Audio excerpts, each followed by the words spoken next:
melakukan pemindahan Amar Zoni dan beberapa teman-teman lainnya ya 5 orang yang masuk kategori high risk ke lapas Super Maksimum Nusa Kambangan Karanganyar. Tentunya teman-teman juga sudah tahu beberapa kategori yang memenuhi persyaratan untuk Amar Zoni masuk dalam kategori high risk. Beberapa pelanggaran kasus narkoba yang sudah dilakukan yang sekarang juga masih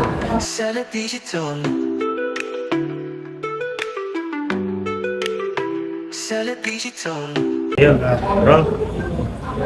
Ya, berita mungkin boleh penjelasan terkait dengan pemindahan ya. Amar Zoni ke Nusa Kambangan pagi hari ini, mungkin lebih jelasnya bisa disampaikan seperti apa?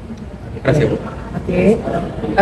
Jadi pada dini hari tadi sekitar pukul 1:30 tim dari Direktorat Jenderal Pemasyarakatan bersama juga dengan kepolisian dan juga petugas pemasyarakatan di DKI Jakarta melakukan pemindahan Amar Zoni dan beberapa teman-teman lainnya ya 5 orang yang masuk kategori high risk ke lapas Super Maksimum Nusa Kambangan Karanganyar. Tentunya teman-teman juga sudah tahu beberapa kategori yang memenuhi persyaratan untuk Amar Zoni masuk dalam kategori high risk. Beberapa pelanggaran kasus narkoba yang sudah dilakukan yang sekarang juga masih dalam proses hukum dan terus berjalan. Jadi ini salah satu langkah tegas seperti arahan dari Bapak Menteri Imigrasi dan Pemasyarakatan serta Bapak Direktur Jenderal Pemasyarakatan. Tidak ada ampun bagi siapapun yang coba main-main narkoba di dalam lapas, apalagi mengedarkan. Seperti yang juga ini juga pemindahan juga atas arahan perintah dari Pak Menteri dan juga Pak Dirjen. Seperti yang sebelumnya juga kita juga sudah melakukan pemindahan narapidana high risk ke lapas Super Maksimum Nusa Kambangan. Dan ini menjadi bagian artinya tidak ada pandang bulu. Siapapun itu terbukti melakukan pelanggaran narkoba khususnya, maka salah satu treatment yang diberikan adalah pemindahan ke lapas Super Maksimum Nusa Kambangan, baik untuk pembinaan maupun juga pengamanan. Karena kita masih tetap berharap ya, dengan pengamanan dan pembinaan tingkat super maksimum, kita harapkan warga binaan termasuk dalam hal ini Amar Zoni dapat berubah perilakunya dan saatnya nanti kembali ke masyarakat memang sudah sangat menyadari dan tidak lagi mengulangi kesalahannya. Nah, super maksimum ini itu yang tujuannya kita. Demikian. Berarti alasan paling kuat memang karena adanya pengedaran di dalam lapas itu ya, Bu ya? Alasan dipindahkannya itu. Sekarang ini berproses ya, sudah ada dugaan seperti itu. Kalau pastinya kan nanti di ranah penegak hukum ya. Pada saat ini beberapa hal memang sudah memenuhi kategori untuk kita masukkan sebagai kategori high risk. Ya. Penjelasan tentang high risk. High risk ini Amar Zoni dan teman-teman Amar Zoni TS ditempatkan di one man one cell. Super Maksimum Security sama dengan warga binaan high risk lain yang sudah lebih dari 1.500 kami pindahkan selama kepemimpinan Bapak Menteri Imigrasi dan Pemasyarakatan Bapak Agus Andrianto, itu lebih dari 1.500. Treatmentnya sama, mereka ditempatkan di one man one cell ya. Di sana kegiatan dilakukan hanya di dalam sel. Dalam satu hari dikeluarkan dalam satu hari diberikan 1 jam untuk berangin-angin, tapi tetap kita berikan pembinaan kepribadian, misalkan kerohanian sesuai dengan agama dan kepercayaannya. Pasti treatmentnya berbeda, tidak komunal ya, tidak berbareng-bareng, tidak bertemu. Bahkan kalau kami bisa kasih gambaran, di one man one cell ini juga petugas tidak bertemu langsung dengan warga binaannya ya. Kunjungan pun dilakukan dengan CCTV dan juga pengawasannya juga melalui CCTV. Pemberian hak tetap, pemberian makan tetap diberikan sesuai dengan peraturan. Artinya ini berarti lebih ketat lagi ya, Bu ya, dalam pengawasan ini? Kalau dibilang super maksimum, ini adalah yang paling super maksimum di Indonesia saat ini dengan teknologi yang memang kita harapkan sekali. Tujuan kita adalah agar tujuan sistem pemasyarakatan itu bisa terlaksana di sini. Artinya sistem pemasyarakatan apa? Satu adalah memulihkan kehidupan si warga binaan. Yang paling terlihatnya dia menyadari dia berubah perilakunya. Pertama, pemindahan ini ada dua hal, teman-teman. Satu, melindungi lapas rutan di mana warga binaan Haris ini ada. Ya, jadi tidak menghindari tertularnya perilaku yang memang menyimpang ataupun perilaku yang tidak benar ini, pelanggaran ini, dan lapas rutan bersih dari narkoba. Yang kedua, untuk si warga binaan Hairi sendiri, kita masih tetap berharap mereka dapat berubah perilakunya, ya, dengan treatment yang sesuai super maksimum. Nanti kan ada asesmen. Apabila berdasarkan asesmen setelah 6 bulan yang bersangkutan menunjukkan perubahan perilaku, maka akan turun ke maksimum. Ya, maksimum ini juga masih ketat. Jadi tapi saat ini yang bersangkutan masih super maksimum one man one cell. Maksimum apa bedanya sama itu? Kalau maksimum dia masih di dalam, tetap dikeluarkannya masih di dalam, tapi sudah ada beberapa orang, ya, beberapa orang. Tapi pengeluarannya sama, berangin-anginnya dalam 1 hari itu 1 jam.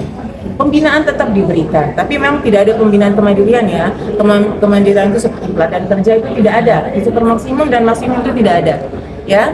Karena kita konsentrasi ke kepribadian. Kepribadian itu adalah spiritual, penguatan keagamaannya, kesadaran kebangsaan negaranya, kesadaran hukum. Masih diberikan hak ataupun salah satu treatment yang diberikan hak untuk konsultasi, pembinaan psikologis dan lain-lain. Itu yang merupakan salah satu fasilitas yang diberikan di lapas super maksimum. Yang kita harapkan dengan ini yang bersangkutan warga binaan Haris ini bisa berubah perilakunya, menyadari. Itu harapan kita semua.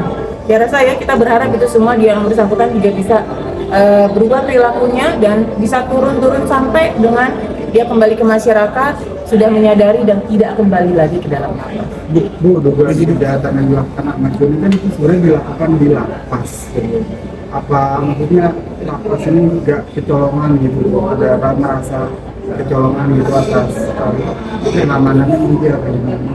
Ya, ini kita ini kan menghadapi warga binaan yang memang masuk ke dalam lapas rutan karena adanya pelanggaran hukum yang dilakukan. Artinya ini orang-orang bermasalah nih. Kami bertemu orang-orang yang bermasalah. Nah, yang kedua, treatment kami lakukan yang terus dilakukan adalah melakukan sidak. Sidak itu cara rutin insidentil. Bahkan di beberapa kali sidak kita bekerja sama dengan penegak hukum kepolisian untuk menemukan itu. Yang ketiga adalah banyaknya modus-modus memasukkan barang-barang terlarang. Mungkin teman-teman tahu dari drop, dari makanan. Yang terakhir yang di rutan Cipinang dari snack. Ya kan, alhamdulillah bisa kita gagalkan kemarin malam, baru banget gitu loh. Ini tantangan sangat tinggi sekali, tapi kami juga tidak memungkiri ya apabila ada beberapa oknum petugas yang memang terbukti melakukan bekerja sama dalam peredaran narkoba. Ya, tindakan Pak Menteri dan Pak Dirjen juga tegas, mereka pun ditindak. Bahkan salah satu treatmentnya adalah petugas yang terbukti, ya, sekali lagi yang terbukti terlibat, treatmentnya juga dibina di Nusa Kambangan. Ya, jadi semuanya komprehensif. Tapi untuk warga binaan yang berhasil menggagalkan itu juga akan dianggap sebagai pejuang, ya, mereka integritasnya tinggi, itu diberikan reward oleh pimpinan kami. Jadi yang berprestasi atau mendukung memberikan penghargaan, yang ternyata baleo ya, yang oknum-oknum yang melakukan pelanggaran pastinya akan diberikan sanksi ataupun tindakan yang sesuai dengan perilakunya, sesuai dengan peraturan yang kita berlaku. Bu, ini kan banyak orang kasus Marzuki ini tidak ada oknum dari lapas untuk melakukan hukum. Maksudnya Apa dari narapidana aja? Evaluasi pasti akan kita terus lakukan. Itu saat ini ya. Bu, untuk ini kan banyak orang awam menganggap bahwasanya kalau dikirim ke Nusa Kambangan itu hukumannya seumur hidup atau mati gitu. Nah, mungkin tanggapan dari Ibu Rika seperti apa, Bu? Ini pelurusan ya. Jadi yang dipindahkan ke Nusa Kambangan khususnya super maksimum dan maksimum security adalah narapidana yang masuk kategori high risk, risiko tinggi. risiko tinggi ini didapatkan dari hasil asesmen. Artinya itu bukan tergantung dari kasusnya atau berapa lama kasusnya, ya. Jadi dia mau kasusnya penipuan, pencurian, atau yang sisanya tinggal 5 bulan, 3 bulan lagi, tapi masuk kategori high risk, maka akan kita treatment di lapas super maksimum dan super maksimum Pulau Nusa Kambangan. Jadi seperti itu. Jadi dasarnya adalah hasil asesmen, dan hasil asesmen itu adalah kategorinya high risk. Tanpa terkecuali ya Bu? Tanpa Walaupun terkecuali. sisa tahanannya mungkin beberapa. Iya, iya. Jadi kalau dia bilang tinggal setahun lagi, atau ada yang bilang kan kasusnya ini gitu. Jadi bukan berdasarkan kasus ataupun sisa pidana ataupun lama pidana. Jadi kita ada yang seumur hidup yang tidak di Nusa Kambangan karena dia melaksanakan di lapas di sana itu baik, dia melaksanakan pidana dengan baik, mengikuti program dengan baik, bahkan di beberapa mereka itu membantu kita melakukan pembinaan kepada rekan-rekannya lagi. Maaf mau nanya, kalau misalnya kalau untuk kasus pengedaran narkoba itu biasanya memang berapa lama sih Bu maksimum untuk masa tahanan, mungkin yang Ibu tahu? Kalau pidana, Apalagi di dalam rutan ya kalau Bu? pidana itu kan semuanya di hakim ya yang memutuskan. Kalau kami melaksanakan hasil putusan hakim, tapi memang di sana kita ada beberapa hak bersyarat namanya untuk warga binaan yang berpersyaratan, ya. Dapat remisi, ada yang bisa integrasi PB ataupun CB. PB itu pembebasan bersyarat, cuti menjelang bebas maupun CB. Tapi sekali lagi harus memenuhi persyaratan, antara lain berperilaku menunjukkan penurunan risiko dan mengikuti program pembinaan dengan baik. Itu beberapa syarat-syaratnya, dan itu berlaku semua warga binaan yang mempersyaratkan. Bu, tambahan sedikit Bu, secara prosedural apakah ketika narapidana atau warga binaan Pasti akan diberikan nanti, akan diinfokan kepada keluarga. karena informasi yang kami dapat pihak kuasa hukum baru kemarin banget siang menjenguk dan tidak ada informasi sama sekali. Jadi dia akan ini. Oke, nanti itu akan kita konfirmasikan. Seharusnya diinformasikan, tapi bukan sebelum pemindahan ya, setelah pemindahan. Kalau sebelum, ini kan kita pertimbangannya keamanan dan kelancaran dari pemindahan ini gitu loh. Makanya pemberitaan pun kami sampaikan setelah yang bersangkutan sampai di sana. Gitu.